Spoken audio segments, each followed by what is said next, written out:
Good morning. Morning. I think I turned it on. Did I get it on?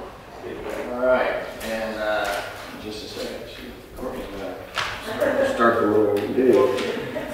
So I too am equally as excited about being here, and I'm thrilled to be getting a daughter-in-law that can sing so beautifully. It's pretty awesome. Chris is going to make her mad. I don't know where Chris is. There he is. Got it. So did. It's always fun to, and by the way, I've got quite a few friends and even some relatives that have come in today, and I so appreciate you being here. Anita and Mike and Tony and Jim and RJ and James and Ansley, did I say that right? Hey, you got it right. And I don't know if I missed anybody else that slipped in. So thank you for being here. I can't help but start, since I've got one of my kids in the room, it's just too much of a temptation for me to not tell a story about them. So Chris is in the back, and who you've probably seen before. I think he's maybe come here and played music before, and he'll be marrying this lovely lady here in a couple of months, a few weeks as it is. So Chris, when he was, I think, 5 or 6 years old, was riding in the car with me. I was driving. He was in the seat right behind the driver. And I do not know what had him upset, but he was very upset. I know none of you have ever had a little kid that age that was upset, but I did. And so he was kicking my seat, if you can believe that. And he was just yelling and screaming, and then he said these words. He said, and I don't remember what made him mad. It could have been me, or it could have been something else, but he was really mad, and so he said, "I'm just going to kill myself." And so I thought, well, I'll just use this as a training opportunity. And I said, well, all right, Chris, well, when you die, where are you going to go? He goes, heaven, angrily. And I said, well, that's good. And then I thought, well, I'll try to teach a little bit more, because we, of course, teach our kids that salvation is by believing in Jesus Christ and His death and resurrection on the cross, and not by any good works. And so I sort of baited him a little bit. I said, Chris, what do you have to do to go to heaven? I said, do you got to be good to go to heaven? He said, no, Dad, you got to be dead to go to heaven.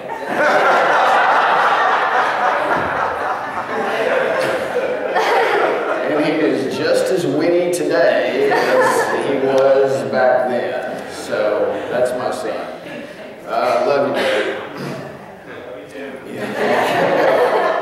So I want to talk to you. I'm so thrilled to be here today. I want to talk to you about a subject that I think everybody can relate to. It's worry and stress.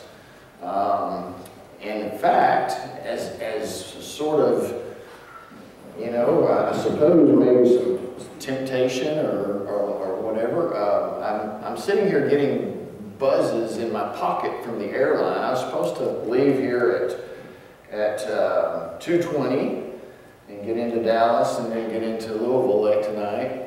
And so it appears that they have just sent me a text a few minutes ago that they've canceled my flight because they say that I'm not going to make my connection in Dallas, and they've rebooked me tomorrow. So it would be an opportunity to worry or stress, but I'm not going to do it since I'm the one kind of bringing the message on it. So whatever happens, it'll just be all right. In our American society today, we are consumed by worry and stress. And unfortunately, this happens to a lot of Christ followers. And that's why it's kind of become a passion for me, is to speak about it. Because as Christ followers, we are not supposed to live that way. Show of hands if you'd be honest.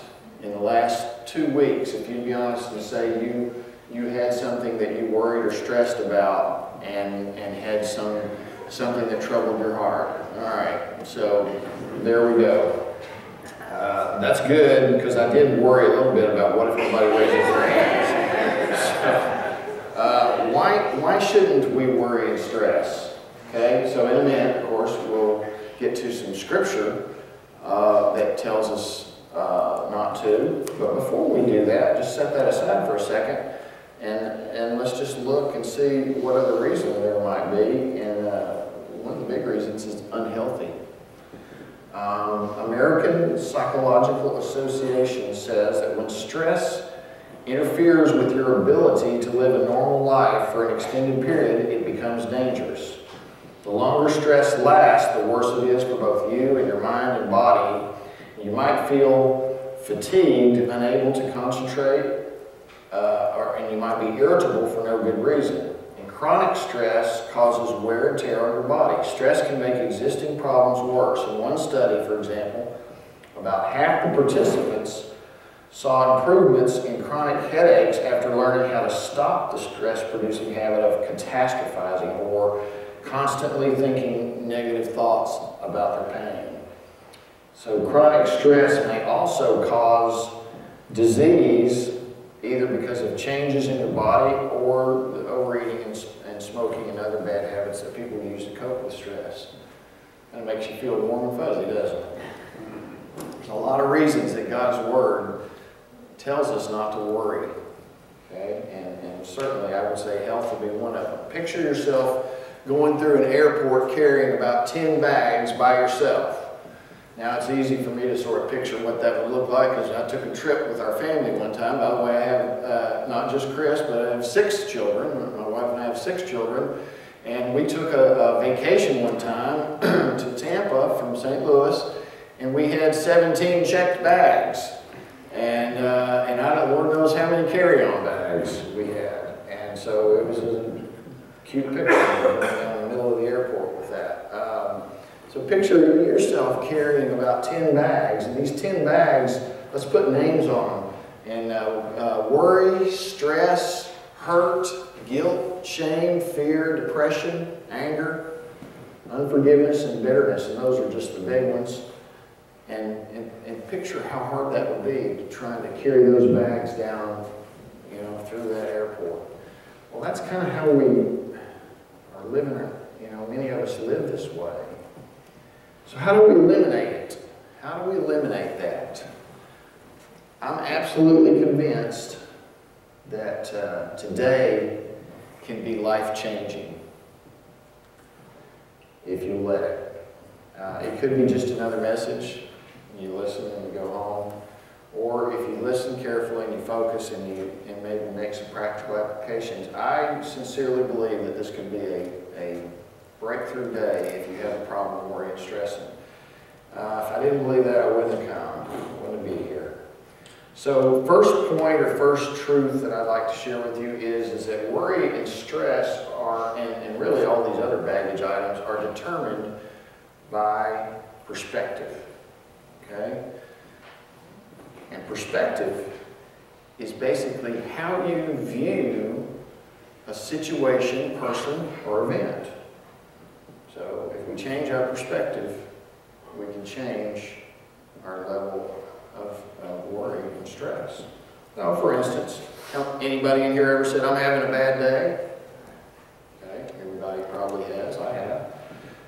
Well, that's a feeling based on what actually happened during the day versus what we wish would have happened during the day. So then that forms our perspective for us to say, "Oh, I had a bad day." If we change our perspective, we can change our feelings pretty instantly. So for instance, you get to the end of the day and you look back on it and you say, yeah, there's a couple of things I would change about today, like I would change the fact that my airline got canceled. However, I realize that millions of people are going to go to bed hungry tonight. I'm not going to go to bed hungry tonight. And millions of people don't have their own bed. I'm going to go to bed somewhere tonight in a bed, either my own or a hotel room. And so all of a sudden, I can say, so my day wasn't so bad. So change my perspective, and it changes how I feel. Okay, that's a very important point. The perspective can be based on actual experiences. When I moved to Kentucky, and I used to live here, by the way, and moved to Kentucky in 2013. So, and I had, a job lined up, and so while I was, looking for a place to live, my family was still out here, so I was working in Kentucky, looking for a place to live. Well, my boss let me live at his house in his basement. His house is kind of on a hill, so he has a walk-in basement, so that's where I live. And he had a four-wheeler, and he let me, take it for a ride out in the woods and stuff like that. So I'd kind of been out in the woods some. Well, I developed an itch in the middle of my back, right in the part where, it's hard to get to. And so I found myself, there's a wall here, moving up against the corner of it, everybody's probably done that, scratching my back. Well, it kept getting worse and worse and worse. And finally one day, I felt back there, it felt like there's this big welt back there. And so, reluctantly, I asked my boss, I said, man, I hate to ask you this, but could you look under my shirt and see what's going on back there? And he said, yeah, as long as you don't ever tell anybody. So I said, well, except for Hillcrest Church in Roseville, that's the word. So he looked back there, and sure enough, there's a big tick. Big tick. Biggest one I've ever seen. He pulled it off and set it up on the counter, and I don't think I've ever seen a tick that big. And he got it off of me. And so, with that in mind, a couple of nights later, I was getting up in the middle of the night to go to the restroom, which is what you do at my age, okay?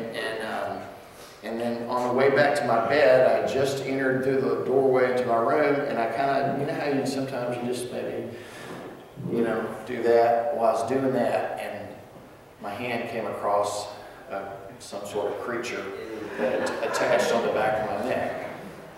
And so, it's all happened pretty fast, but I kind of did a, like that, okay? And then I felt back there again, and I didn't get him off. He was still there. So then I kind of grabbed and really, literally ripped him out of my neck and flung him across the room.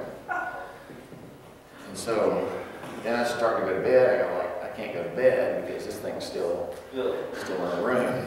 And so I get down on my knees, and I put my glasses on, turn the light on, get down on my knees and look around, and I'm looking, and I see it. And I look I'm a little confused, and I look a little closer, and I look a little closer, and then all of a sudden became apparent to me what happened. I had fallen asleep with a cough drop in my mouth.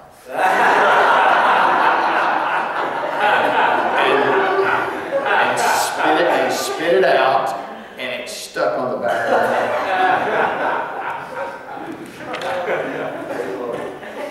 Perspective. A number of years ago, one of my daughters was in a job, and she was frustrated in this job. She had co-worker, kind of to hear her describe it, issues with a co-worker, kind of some issues with the boss. She was worn down, overworked, stressed at the job's demands.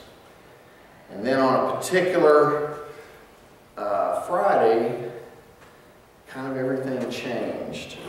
She had a better relationship. All of a sudden, she had a better relationship with her boss. No more stress, a better relationship with a coworker. Same amount of work, same amount of hours, but now she's not worried and stressed and depressed. So what happened? Did she have a come to Jesus moment? Well, it could have been. Probably should have been. So, honey, if you're listening to this video, I tape these things because in case my kids don't listen to me while I'm alive, when I'm gone, I'm thinking they'll maybe turn them on and watch them. So that it wasn't that. Did she get a raise? No. Did they hire, more people to ease the load? No. So what happened? She gave her 2 weeks' notice. Now, me make this disclaimer. If anybody in here runs out tomorrow morning and says, well, that slow-talking hillbilly from Kentucky said if I quit my job, I'll have less stress. Okay, two things will happen. One, you'll have more stress, and two, I probably won't get asked back. So, just so we're clear, before she quit, she had another job lined up, better pay, better hours. But look here, look at this. They asked her to stay a month instead of 2 weeks, and she agreed to it because of circumstances allowed it. And she worked a month there stress-free. So how does that happen? How does one day you're working, you're stressed, and then the next day you're working stress-free? What changed was her perspective. Her perspective is no longer, I'm trapped in this job, but her perspective is, I can do this today. I can handle today. I can handle a couple of weeks. I can handle 3 or 4 weeks. Her view is different. She basically, okay, I know how this turns out. Nothing physical changed. It was all mental. She was able to operate differently because of a mental shift in her thinking. And that was her perspective. Feeling trapped is mental, not physical. We do it to ourselves based on the perspective that we choose to look at life with and look at situations with. We get trapped in our lives, trapped in a job. I'll never get out of here. Trapped in a house. I'll never be able to afford a better house. Trapped with small kids. These kids are never going to grow up and act right. Anybody ever had that? I have, having 6 kids. Trapped with teenagers. These kids don't kill themselves, I'm going to do it. And to be fair with the teenagers, trapped with parents. Trapped with a spouse's habits that we don't like. I'm not saying we don't like our spouse, I'm saying we don't like their habits. No elbowing at this point, please. Perspective determines how we feel, and we can change our perspective instantly. I arrived at the airport on Wednesday and I got here 7 hours later than I was supposed to get here, okay? I was supposed to get here at 10:30 in the morning, got here at 5:30 in the afternoon. I think that's 7. And so I already had that going on. And then I get to I had been pulled off of 2 different airplanes after we were loaded because of maintenance issues, and then they canceled the flight after we'd already gotten on the plane. It happened twice during the day, so it was exciting. I think they're going really well for you. Yeah, yeah. Based on between that and what's happening today so far, this is setting some records here. So then I get to the rental car counter, and the guy says, "I'm sorry, sir, but we don't have the car that you reserved. All we have left is minivans." Okay. I know maybe some of the ladies are probably like, well, what's wrong with a minivan? But guys, you guys know. So the little human flesh devil part that's still down there somewhere wanted to grab this guy by the collar and say, "Look, pal, I got 6 kids. I have served my time in minivans. You're going to find me something else." Great news, I did not do that. Because, especially with this fresh on my mind and doing this message and everything, I was like, all right, I need to adjust my perspective real fast. So all of a sudden I thought, the car that I rented was like the lowest form of a car that you can rent, or maybe one step up. Probably it didn't have electric seat adjustments. And I have a bad back, and I bet that minivan has electric seats. And I looked at the guy and I said, "Yeah, sounds good, give it to me." And then I went out there, and sure enough, that thing has electric seats. One of the most comfortable cars I've rented in a while. I may start hoping that my reservations get canceled and that they give me minivans. I very quickly changed my perspective. Tell you a little bit about myself, and the bulk of this story is for another time and another day, but in 1998, and please, before I say this, understand that I do not believe that a person's worth is based on money, okay? However, we live in a society where, they talk about people's financial net worth. So I want you to understand what I went through a little bit. So in 1998, my financial net worth was just a little bit north of $5 million. 2 years later, my financial net worth was negative $1 million. And like I say, the details of how we got from A to B there are for another time, another day. And a couple of years after that, I found myself sitting in a bankruptcy lawyer's office right here in the Sacramento area, discussing options. And the Lord has graciously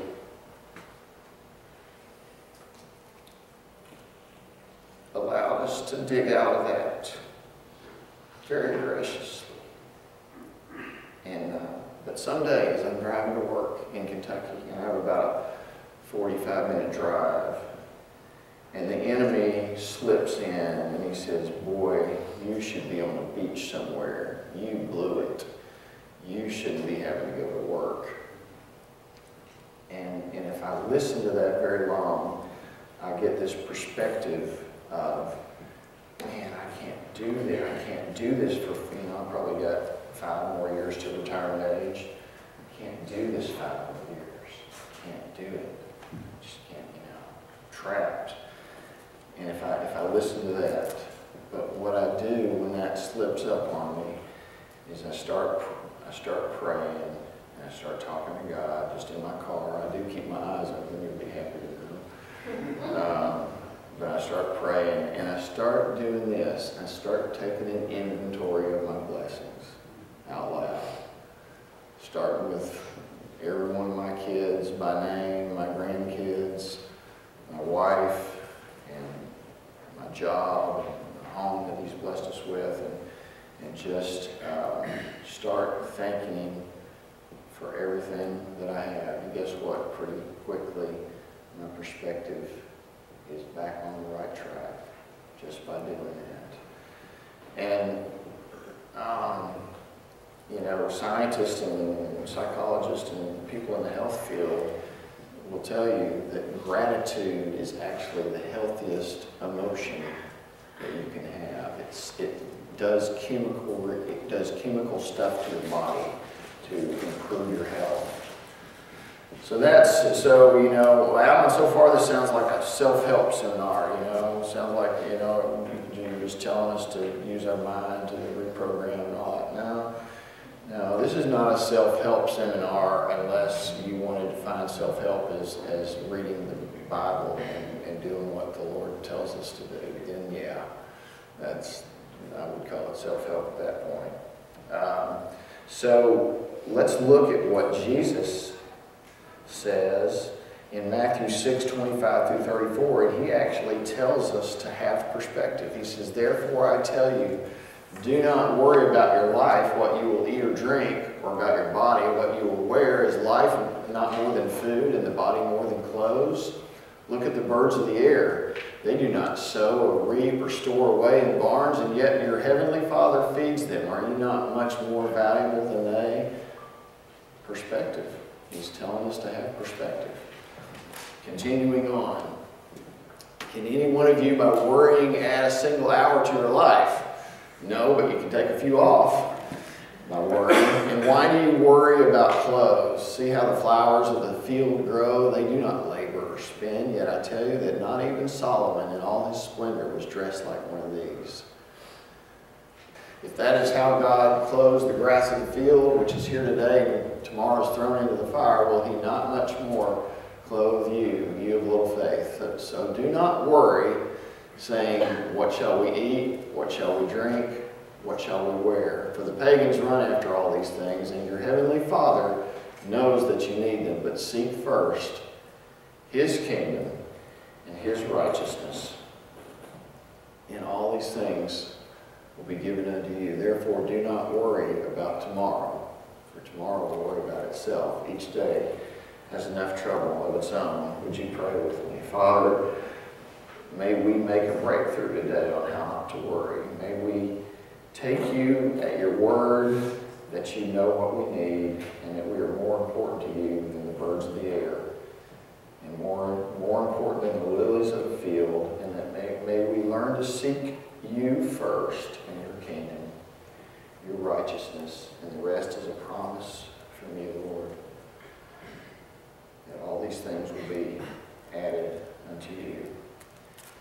Amen and amen. Do you know that one of the last instructions of what Jesus gave his disciples before he was arrested, tortured, and crucified? Now keep in mind that Jesus knew what he was going to go through. His disciples, he had kind of tried to tell them, but they didn't really get it. They didn't understand. So these are kind of these aren't his very last words, but these are kind of his final instructions to the disciples. So I would kind of count that up there as pretty high. I mean, everything Jesus said was important, but I would certainly say that some of his last instructions. And so here it is in John 14:27. He says, "Peace I leave with you." You know, he's talking to his disciples. He said, "Peace I leave with you. My peace I give you.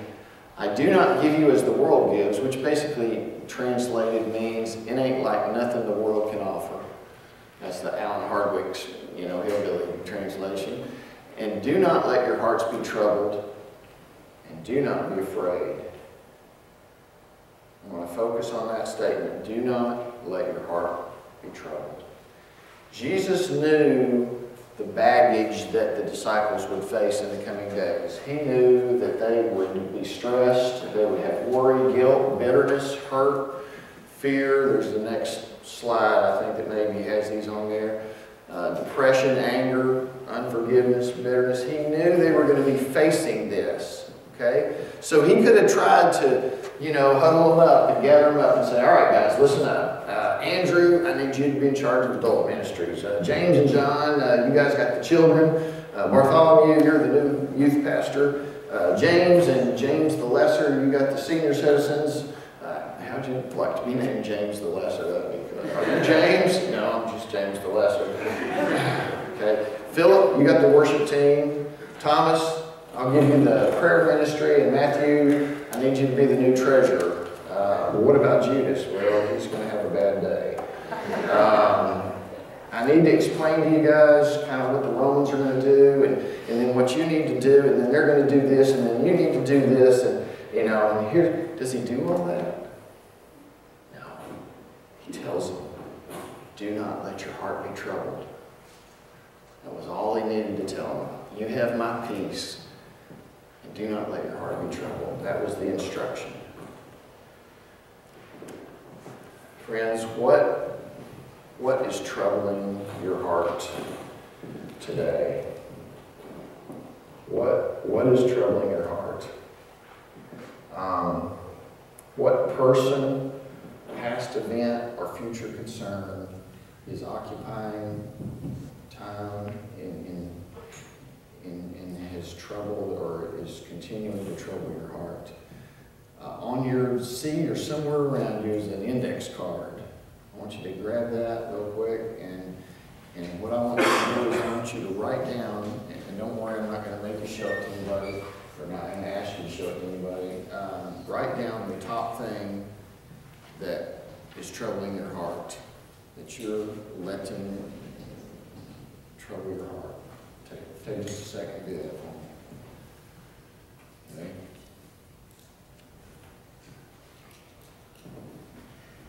This could include unforgiveness or bitterness towards somebody. Probably in a crowd this size, there may be somebody in here that has been bitter about something or against somebody for 15 or 20 years. Who knows? If it is, write it on that card. Okay. Everybody got it?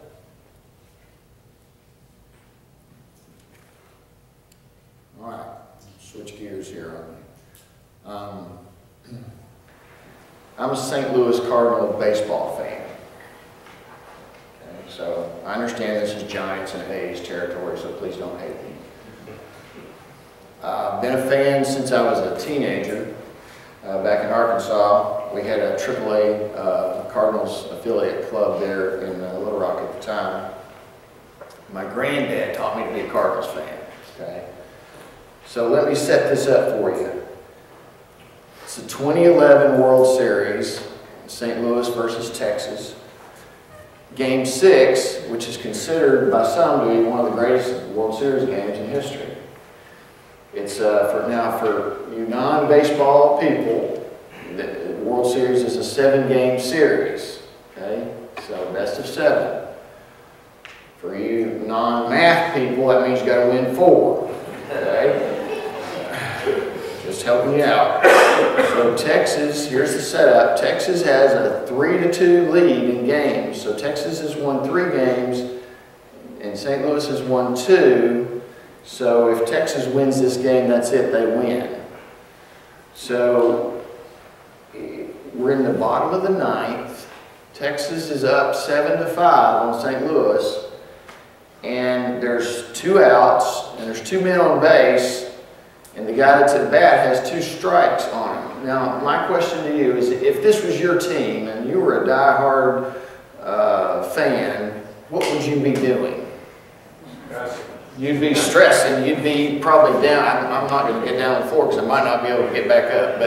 But you'd be, what, maybe hiding your eyes and kind of looking out of the corner of your eyes, or rolling around the floor, or doing this, right?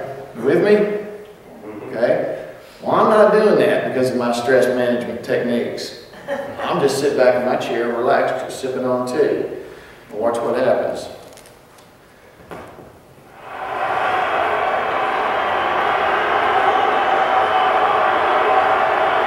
Look at those nervous people. Man.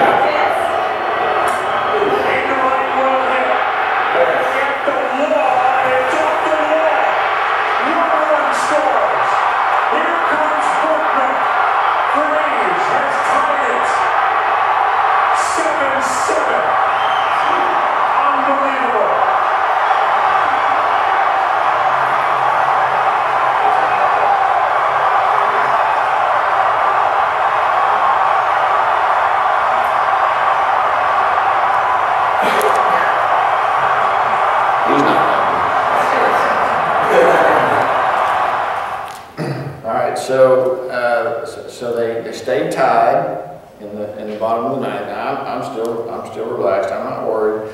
It goes to the top of the 10th inning, and Texas hits a 2-run homer. But and I'm not going to play that for you. It's because of a time issue. But I still got no worries. I'm still just sipping on my tea, sitting back relaxed. Bottom of 10.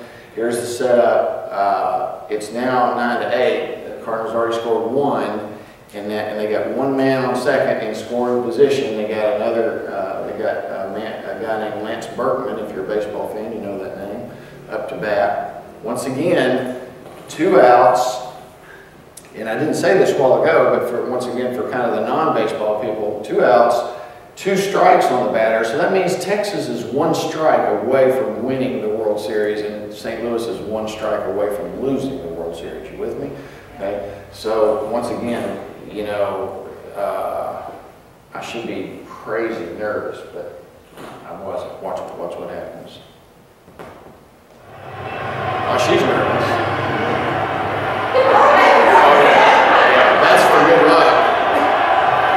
She's tying run at second base. In the air to right center. This game is tied.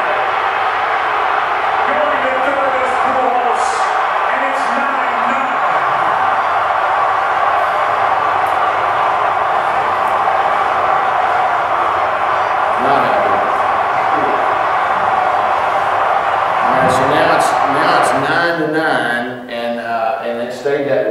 at the bottom of the 10th, so they didn't score anymore, but I'm not worried. And then it goes to the 11th inning, and Texas doesn't score anything. And then at the bottom of the 11th, the same guy that hit the triple a while ago, David Freeze, is up at bat, and I'm sitting back just sipping tea and watch what happens. The Rangers a strike away from winning it in both the 9th and 10th innings. 2 strikes on Freeze, 2 strikes on Burton.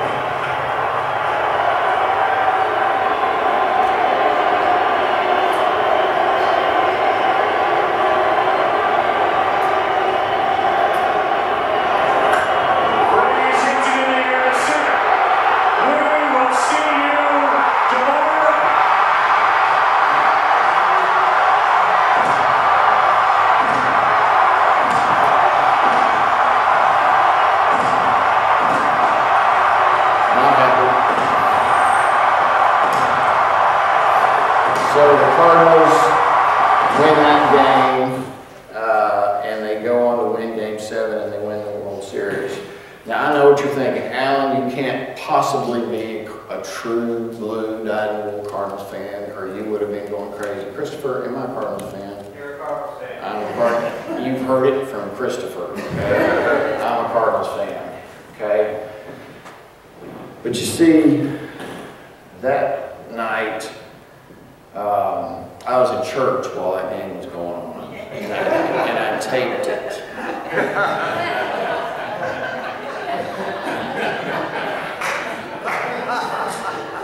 And I knew who won while I was watching it. So it was no stress at all. So don't laugh, you should try it. It's actually not bad. So here is the question of the day. Why don't we live life that way? Why don't we live life that way? As believers, we know who wins, don't we? Let's look. Let's fast forward to the end of the game. Revelation 21, 1 through 7. Then I saw a new heaven and a new earth.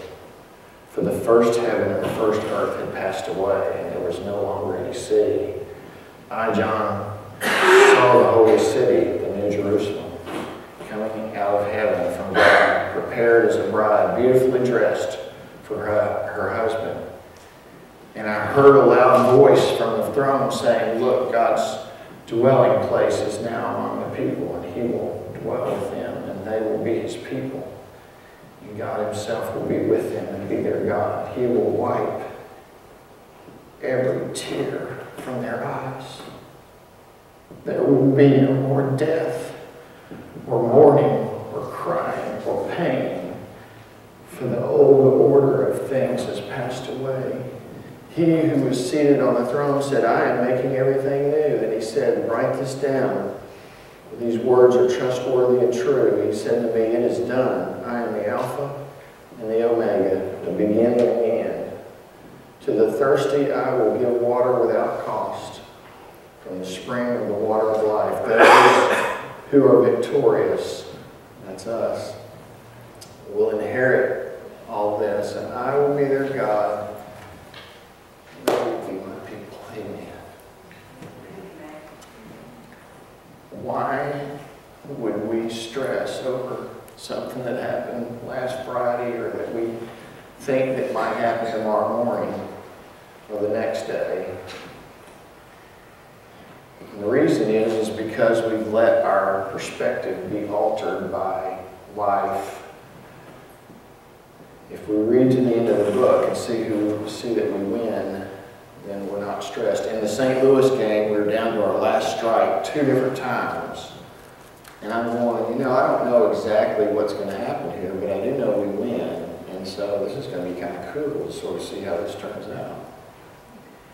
See, when we have the right perspective, we learn to say, "God, I'm in a mess right now. It's going to be really cool to see how you either get me out of it or how you walk me through it. But I know how the end is, so I'm cool." I'm good. Jesus says, my peace I leave with you, my peace I give to you. Do not let your heart be troubled.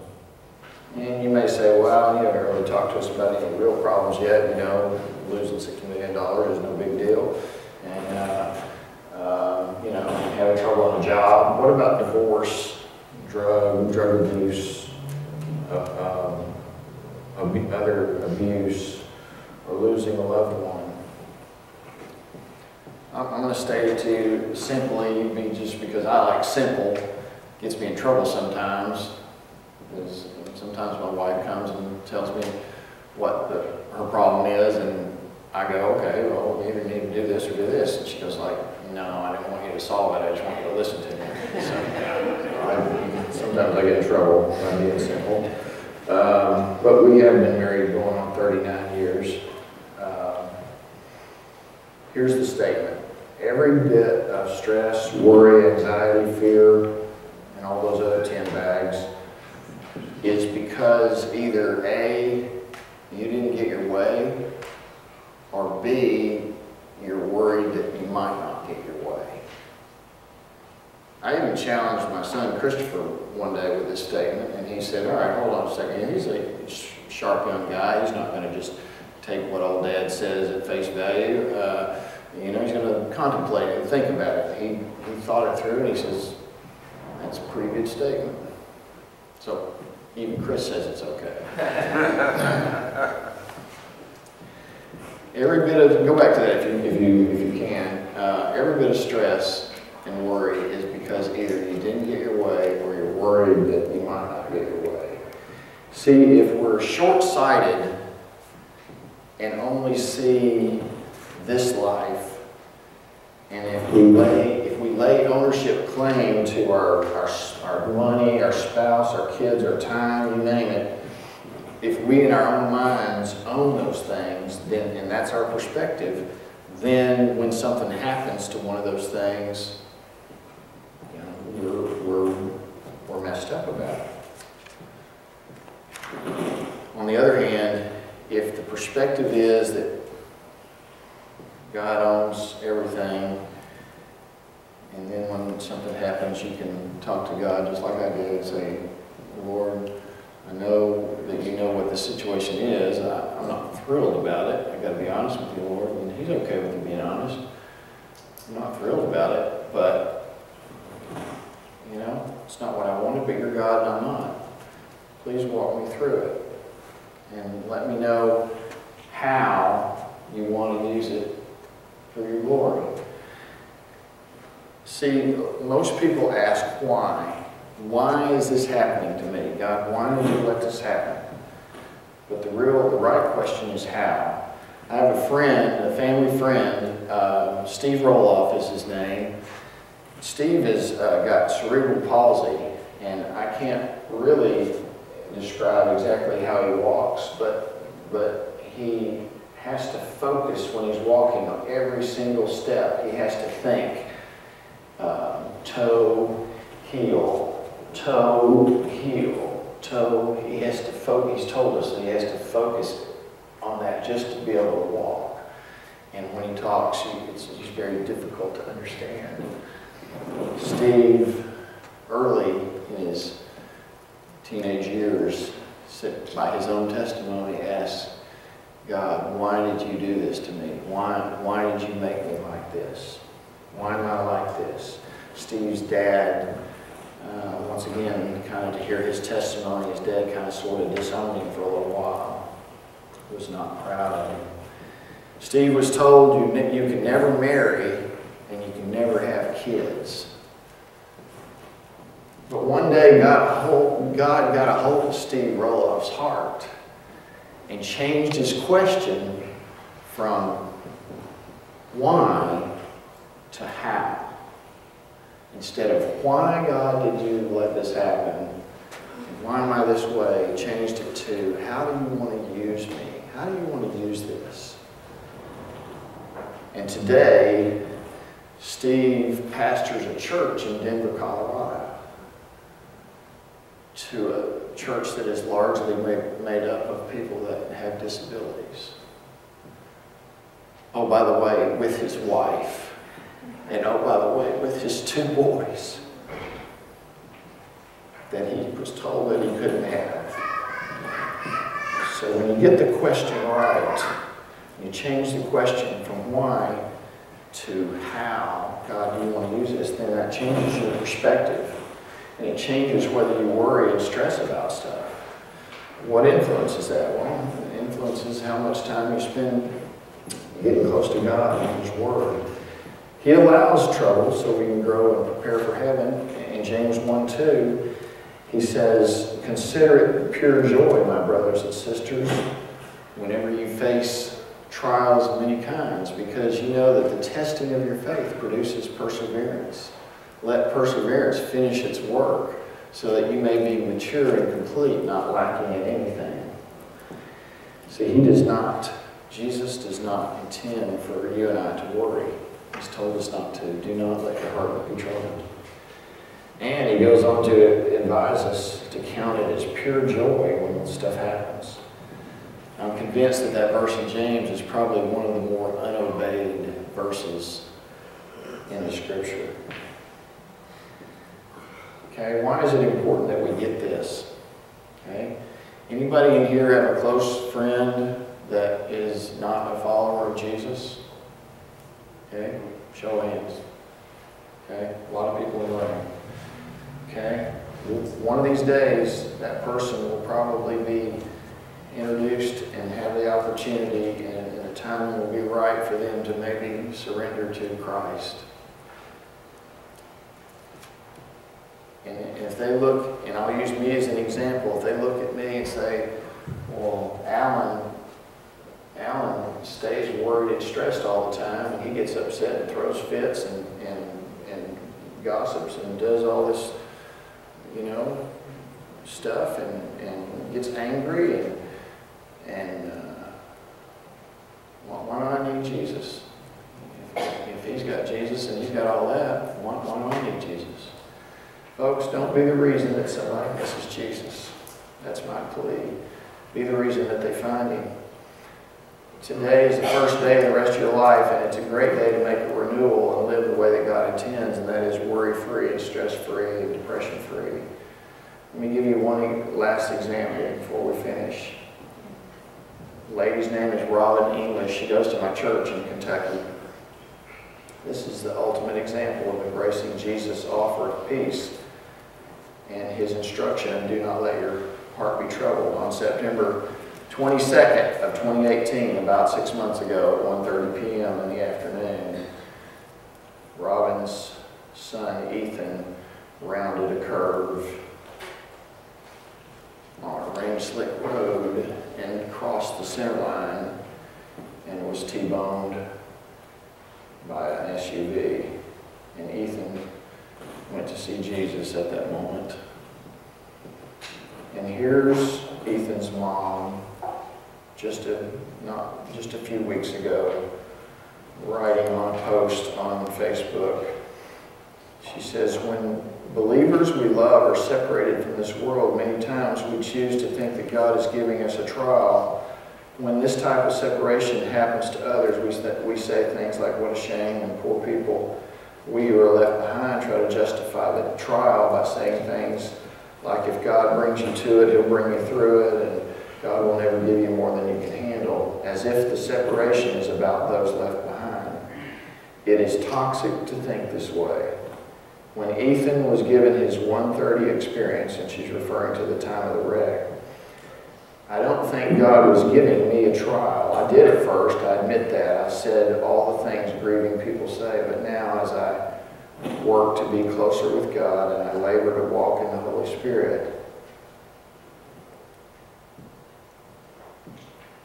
I played the piano at his funeral.